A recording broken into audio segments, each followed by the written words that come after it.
حضرت امام حسین رضی اللہ تعالی عنہ جب راستے میں تھے اور حر بن یزید ریاحی مقابلے میں آ گیا اور ان کے ساتھ کوفی بھی تھے،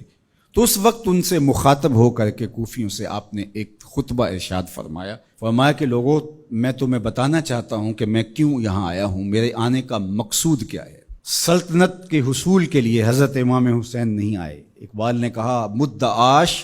سلطنت بودے اگر، خود نہ کر دے با چنی ساما سفر۔ اگر ان کا مقصود سلطنت اور تخت و تاج ہوتا تو وہ اتنے تھوڑے افراد کے ساتھ اور بچوں کے ساتھ یہاں نہ آتے۔ ان کا مقصود یہ نہیں تھا۔ ان کا مقصود کیا تھا اور وہ کیوں آئے تھے، ذرا ان کے کلمات سنیے، اس سے آپ کو فلسفہ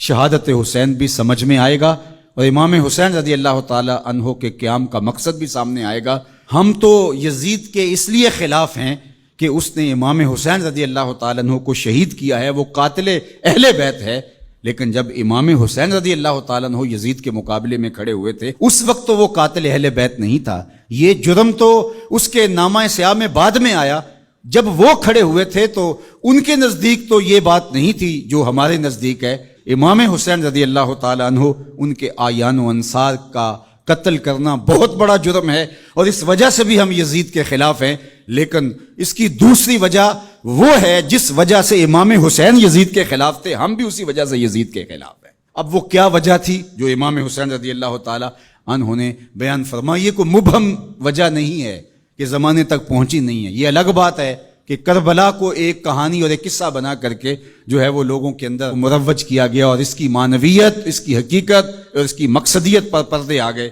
سنو امام حسین رضی اللہ تعالیٰ عنہ نے کیا فرمایا، الا وَإِنَّ هَؤُلَاءِ قَدْ لَازِمُوا طَاعَةَ الشَّيْطَانِ،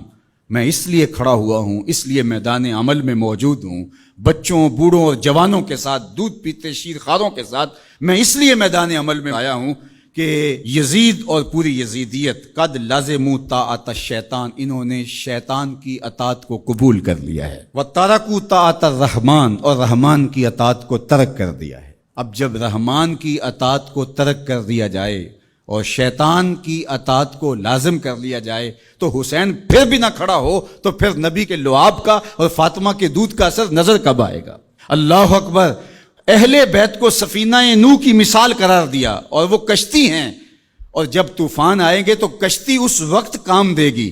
اگر کوئی فوج میں بھرتی ہو اور جب جنگ لگے تو اس وقت وہ چھٹی پہ چلا جائے، تو یہ سوائے لطیفے کی اور کیا ہو سکتا ہے؟ جب حضور نے اہل بیت کو کشتی قرار دیا تو جب امت پر طوفان آیا اور شیطنت پورے جوبن پر آئی، اگر یہ کشتی آج نہیں کام آنا تھا تو پھر کب کام آنا تھا؟ اس لیے حسین ابن علی کو اس وقت کھڑا ہونا پڑا، اس لیے کہ کشتی نے طوفانوں میں ہی تو کام آنا ہے اور طوفان تو بفر چکے ہیں۔ انہوں نے قد لازموا طاعۃ الشیطان، شیطان کی اطاعت کو لازم کر لیا تھا، وترکوا طاعۃ الرحمن، اور رحمان کی اطاعت کو ترک کر دیا تھا،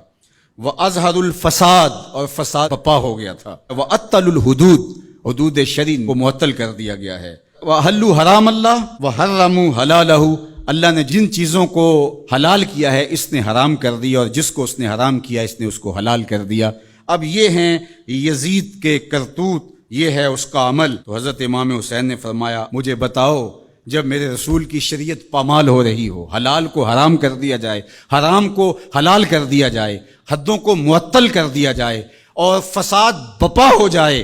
شیطان کی اطاعت کھلے بندوں کی جائے، رحمان کی اطاعت ترک کر دی جائے، تو جس کے پاس کشتی ہے اس طوفان میں، کیا وہ اب بھی میدان عمل میں نہیں آئے گا؟ تو کہا حسین ابن علی اس لیے آیا ہے کہ اس وقت حسین ابن علی کا ہی آنا بنتا تھا، اس لیے کہ پیغمبر کی گود میں حسین ابن علی ہی تو کھیلا تھا، اس لیے آج حسین ابن علی میدان عمل میں موجود ہے۔ اللہ اکبر! یہ تھا مقصد حضرت امام حسین رضی اللہ تعالیٰ عنہ کا۔ نہ تخت و تاج کی چاہت تھی، نہ کوئی بغاوت تھی اور نہ جلد بازی کا نتیجہ تھا، بلکہ بہر